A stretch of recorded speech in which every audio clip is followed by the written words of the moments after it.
ಬಾಗಿಲಿನಾಚೆಗೆ ಬಂದು ಕೂಗಿದೆ ಬಾಳು ಬಾಯೆಂದು ಸಂತಸದಿಂದ ಓ ಎಂದು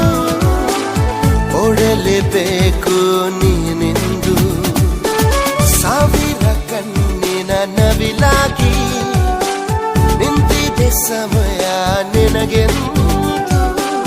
ಕಣ್ಣನು ತೆರೆದು ಹಗುರಾಗಿ ನೋಡಲೇಬೇಕು ನೀ ಬಂದು ಕಿವಿ ಮಾತೊಂದು ಹೇಳಲೆ ನಾನೆಂದು ದಾರಿ ನಿಂತಾಗ ಸಾಗಲೇಬೇಕೆಂದು